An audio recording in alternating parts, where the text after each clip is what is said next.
waaw salaamaaleykum wa rahmatullah ñu ngi leen di nuyu di leen ziar di wax ni gëj nañu trop ci YouTube bi gëj nañoo dugal vidéo mais dañoo nekkoon ci ay activité rek moom moo taxoon moo ñu jàppoon mais ñu ngi reprendre vidéo yi ndànk-ndànk di leen indil actualité ak information maximum pour ngeen mën a xam luy jëm ci wàllu investissement crypto-monnaie trading bourse ak yu demee noonu voilà. Donc tey li ñu indi moom mooy comment bien analyser une crypto-monnaie parce que léegi da ngay gis ay publication yu bari gars yi di def wala ñu say xarit di la ko wax wala ñeneen ak ñeneen nga koy dégg ci ay site internet ak ay YouTube ak affaire yooyu ñu naan la crypto bii nii ça va péter crypto bi ça va monter ça va péter ça va monter te xamoo derrière ndax crypto bi elle est une ndax scam la wala du scam ndax crypto bi am na projet derrière wala amul projet ndax am na développeur wala amul développeur donc voilà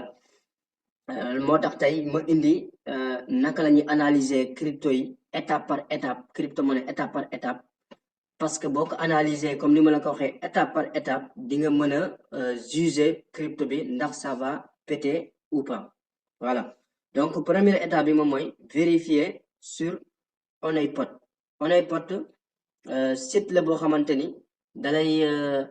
dalay jox crypto dalay boo ci dugalee adresse su crypto bi ngay analyser dalay jox ndax crypto bi di nga ko mën a échanger après wala doo ko mën a échanger waat ndaxte bari na ay crypto monnaie yoo xamante ni danga koy jënd après doo ko mën a jaayaat donc dangay téye say crypto monnaie mais sa xaalis danga koy perte dootoo mën a convertir crypto monnaie bi daal voilà pour cela Honeypot mu ngi nii site bu simple la amul inscription amul dara da ngay ñëw rek dugal adresse donc qu'est-ce qu'on va faire moom mooy ñu dem jël par exemple benn crypto monnaie exemple ñu jël Elrond boo jëlee nga jël benn crypto monnaie Elrond par exemple nga copier adresse bi boo copier adresse contrat bi nga ñëw ci Honeypot donc Honeypot ñaari network la lay jox soit network Ethereum soit network Binance Smart Chain donc yow yaay xool bii nii dans ce cas là Elrond mu ngi ci network Binance Smart Chain donc da ngay coller adresse bi donc nga sélectionné network Binance Smart Chain nga coller ko rek dina la wax exactement ndax crypto bi mu ngi nii does not seem like a Honeypot voilà donc nee na crypto bii nii nduru bokkut ak crypto yoo xamante ni doo ko mën a échanger nee na crypto bii nii da nga ko mën a échanger ci tënk daal da nga ko mën a échanger carrément sans problème da nga ko mën a échanger ak yeneen crypto monnaie da nga ko mën a échanger tamit ak euro dollar comme tu veux voilà donc c'est une bonne crypto monnaie étape bii nii c'est bien à vérifier à chaque fois boo yoree crypto boo xamante ni danga cee war a investir ñëwal nga copier adresse bi contrat bi nga coller ko fii nii dina la wax nga ndax crypto bi di nga ko mën a échanger waat voilà donc beneen étape bi moom mooy vérifier sa communauté ndaxte chaque crypto-monnaie repose sur sa communauté crypto-monnaie boo gis rek communauté moom moo koy doxal ndaxte crypto-monnaie bu amul communauté derrière crypto boobu noonu du mën a jël valeur donc pour cela mën ngeen dem ci seeti ci Twitter yi dem ci Reddit Discord Telegram CoinGecko CoinMarketCap Facebook voilà ngeen dem daal xool ci réseau yi xool ndax crypto bi am na communauté bu koy suivre derrière ou pas donc ñu jël benn exemple rek encore ci Elrond bi ñu ñëw ci CoinGecko nga sélectionné nga dem chercher crypto monnaie Elrond déjà fii nii am na plus de 100,000 personnes yoo xamante ni aimé nañ crypto bi boo ñëwee ci côté bii tamit dina la wan réseau yi nga xamante ni fa la nekk nga ñëw ci Twitter boo ñëwee ci Twitter mu wan la voilà Elrond baa ngi nii si Twitter am donc il y a 425,000 abonnés donc nekk na crypto boo xamante ni am na communauté bu bari bu nekk derrière voilà donc boobay étape bi nga xamante ni moom moo ci topp beneen étape bi moom mooy vérifier les holders maanaam nga xool ndaxte ndax am na ay holder yi nekk ci ginnaaw am na ñoo xamante ni détenir nañ crypto bi ndaxte il faut avoir tamit minimum 1000 holder ndaxte am na crypto yoo xamante ni dañ naan la crypto monnaie bu am doole la alors que 10 holder ñoo nekk ci ginnaaw wala 20 wala 30 minimum il faut avoir 1000 personnes yoo xamante ni 1000 holder yoo xamante ni ñu ngi détenir crypto monnaie donc pour cela mën da ngay dem ci coin market cap nga dem ci explore dem ci BSScan mu wan la contra crypto monnaie bi donc mu ngi ni il y a plus de 24000 holders ci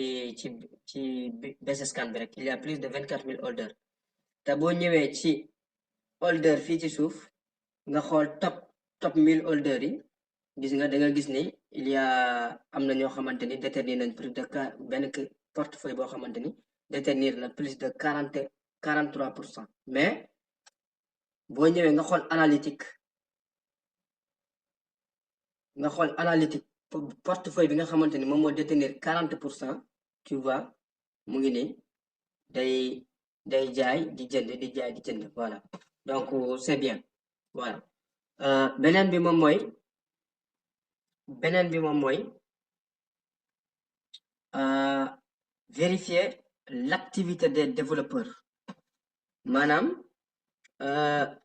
crypto boo gis tamit développeurs yi nga xamante ni ñoom ñoo développé crypto bi dañ ci war di liggéey chaque jour chaque moment pour bu amee ay problème ñu ngi koy résoudre ak bu amee ay failles ñu koy defar ba crypto bi nekk di gën a perfectionné wu voilà pour cela il faut aller sur CoinGecko boo demee ci CoinGecko nga sélectionné crypto bi nga xamante ne moom nga bëgg a analyse dans ce cas là moom mooy Elrond nga dem ci présentation dem ci développeur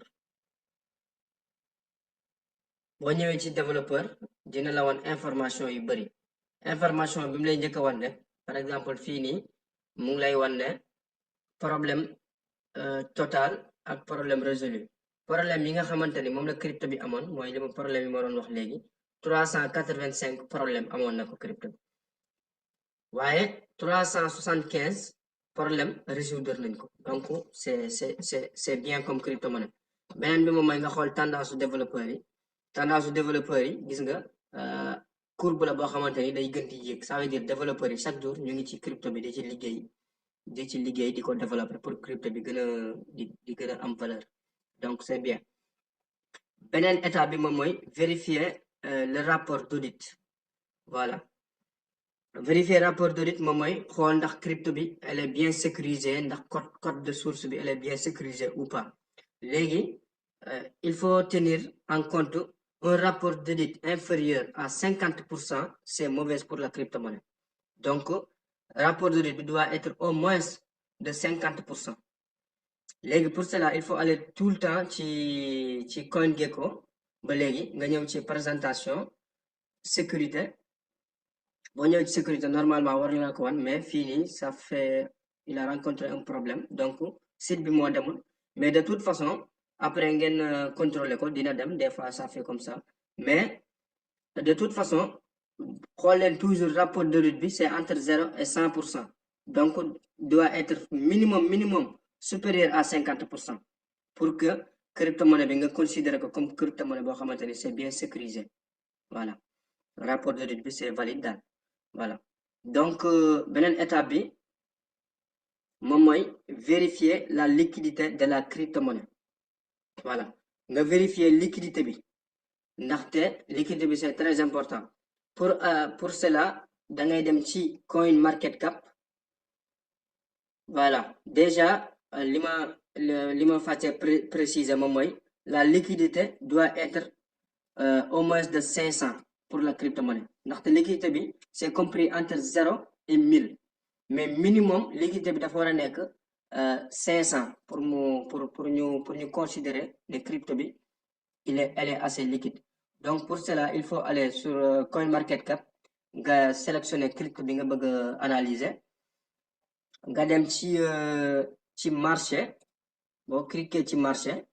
mu wan la déjà dina la wan plateforme yi nga xamante ni ñoom ñoo ko listé Binance, KuCoin, Gate.io, ay Bitforex, Bittrex ak yu demee noonu donc liquidité bi mu ngi nii voilà mu ngi nii c'est compris entre 0 et 1000 donc liquidité bi di nga gis ni fii nii am na 700 645 500 526 499 630 560 donc gis nañ ni crypto bi elle est assez liquide voilà en plus fii nii c'est une ñu bàyyi ci xel indice de confiance la indicateur de confiance donc bu fekkee verte na ça veut dire c'est bien bu fekkee orange na ça veut dire c'est moyenne baax na baaxut maanaam mu ngi ci diggante bi bu fekkee rouge na c'est pas bien donc voilà fii nii on a beaucoup de verte beaucoup d'orange donc crypto bi elle est liquide donc c'est bien beneen état bi moom mooy vérifier le sentiment des influenceurs de la crypto-monnaie maanaam nga xool sentiment influenceurs yi ndaxte crypto-monnaie boo gis influenceurs yi buñ ci waxee positivement day tax communauté yi bi topp influenceurs yi maanaam topp crypto bi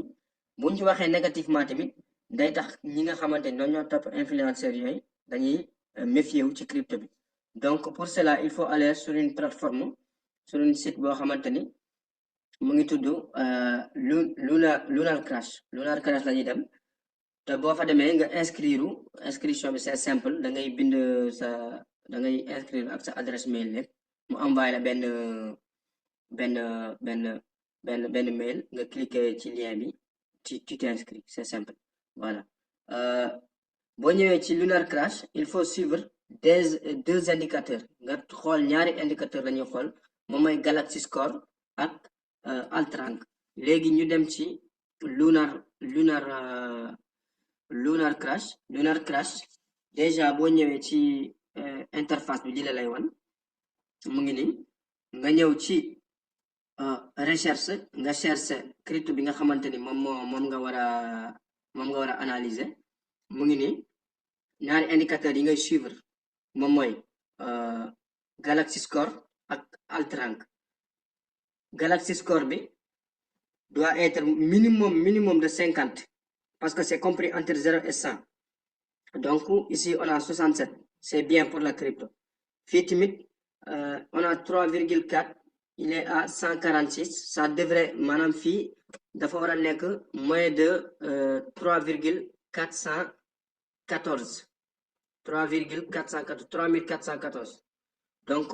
on est à 146 mais am moyenne li ci gën a important moom mooy nga suivre Galaxy Score bi ça doit être minimum plus de 50% boo ko boolee ak Altrank bii nii boo leen boolee mu jox la moyenne boo xamante ni ci gàttal daal crypto bi elle est bien parlé ci commune ci influenceurs yi daal am nañu sentiment bu positif ci crypto-monnaie bi voilà donc beneen état bi moom mooy nga vérifier le white paper maanaam livre blanc bi ndaxte un projet doit combler un besoin projet boo gis dafa war a résoudre benn problème daal c'est-à-dire exemple bu banal lay joxe rek moom mooy ki nga xamante ni dafa créer moom moo inventé dentifrice dafa gis ni bu ñu lekkee ba pare suñu bëñ yi day am problème day am ci taq ak yu demee noonu donc mu gis ni loolu problème la ci nit ñi nan la def moom moo créé dentifrice boo lekkee ba pare nga jël nga borosu donc résoudre na problème maanaam ci gàttal daal crypto-monnaie pédagogie boobu la war a topp dafa war a fekk problème nga résoudre ko pour crypto bi nit ñi di ko apprécier voilà léegi pour cela il faut suivre le livre blanc lire livre blanc crypto-monnaie bi nga dem ci crypto bi ngay chercher boo demee ci coin market cap dina la wan site bi soit nga dem ci site bi xool crypto bi ci li muy wax ci li muy yëngatu lan la fii tamit mu ngi nii livre blanc baa ngi nii voilà donc des fois problème mu livre blanc yi moom mooy dafa gudd en plus c'est en anglais te bëri na ñoo xamante ni duñu ay liirkat bëri na ñoo xamante ni tamit dégguñu anglais donc astuce bi may joxe foofu noonu moom mooy bu ngeen gisee crypto boo xamante ni intéressé na leen ba ngeen ci def analyse ngeen dem ci YouTube wala ci beneen site ngeen dem xool benn youtubeur wala benn influenceur dana ci wax du ñàkk mu wax ci mu def résumé crypto-monnaie bi ci tënk daal tënkal la crypto-monnaie bi lan moo ko tax a jóg lan mooy perspective ak yu demee noonu maanaam xool benn vidéo bu simple ak ci YouTube bi nga am benn perspective daal ci crypto bi lan moo ko tax a jóg mais ñi nga xam ni ñoo gën a sawar mën nañoo traduire livre blanc bi en français wala ci langue bi nga xamante ni moom moo leen gën a arrangé ñu suivre que étape par étape voilà donc c'est ça beneen bi moom mooy vérifier la capitalisation boursière totale de la crypto-monnaie léegi il faut avoir fii tamit maanaam nga vérifier capitalisation boursière totale crypto-monnaie bi il faut avoir un minimum une capitalisation de 5 millions de dollars c'est-à-dire crypto bi ñaata moom mooy capitalisation ñaata moom mooy capitalisation pour ça il faut aller sur CoinMarketCap wala CoinGecko léegi boo ñëwee ci CoinMarketCap c'est simple CoinMarketCap wala CoinGecko boo ñëwee fii rek dina la wan cap du marché donc capitalisation du marché 5 milliards de dollars donc crypto bi nii elle est largement capitalisée donc c'est bien mais beneen crypto-monnaie bi ngeen di seet bu ñuy soog a créer minimum capitalisation bi na nekk au moins de 5 millions de dollars donc ça c'est important tamit beneen état bi moom mooy vérifier le nombre total des pièces de la crypto-monnaie lu tax ndaxte plus le nombre des pièces est énorme plus cela inspire moins de confiance maanaam crypto-monnaie bi nombre de pièces yi lu muy gën a bëri nekk ay trilliards nombre infini presque maanaam investisseurs yi du ñu sawar ci crypto boobu parce que xam nañu crypto ça va pas prendre beaucoup de la valeur voilà à part que ñu ci brûler daal di def ay burn mais loolu problème la daal ci crypto-monnaie donc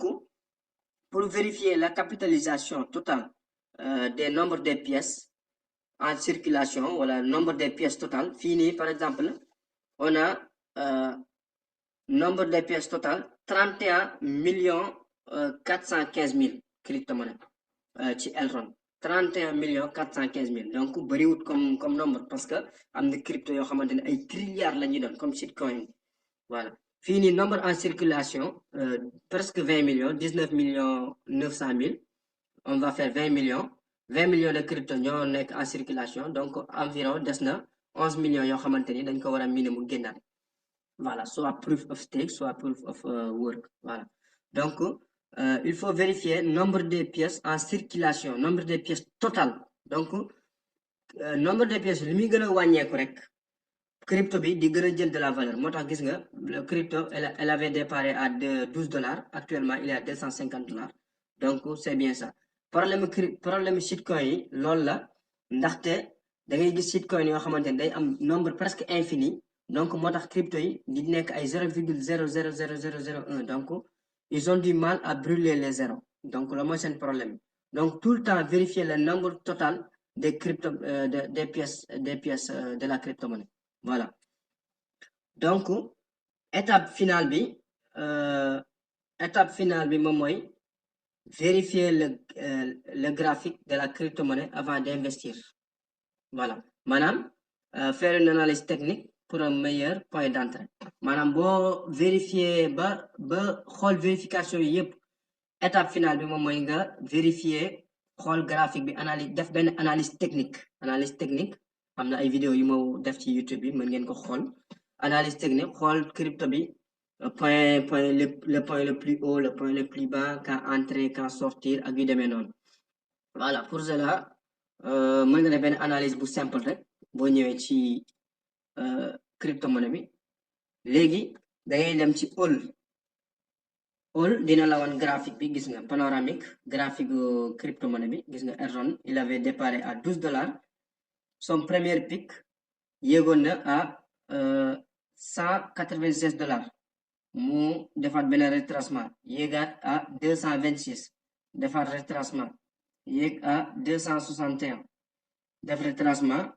mu yéegaat à combien 490 actuellement defaat na retracement.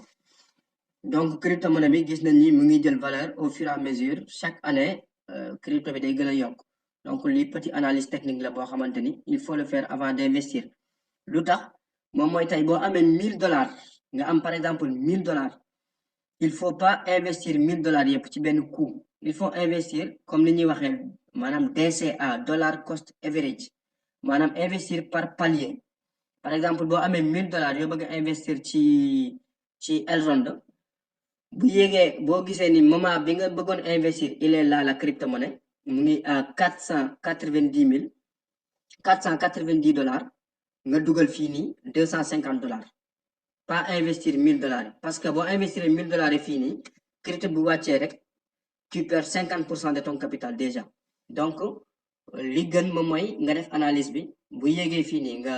nga investir $250 mu def tuuti retracement nga investir à 250 mu wàccaat tuuti nga investir à 250 mu wàccaat tuuti nga investir à 250 mu yéegaat tuuti nga investir à 250 donc investir nga $1000 yëpp mais investir ko lépp ci même prix da nga def li nga xamante ne da nga investir par palier donc en gros ça veut dire yow jëndoo fii moyenne bi daal tu as acheté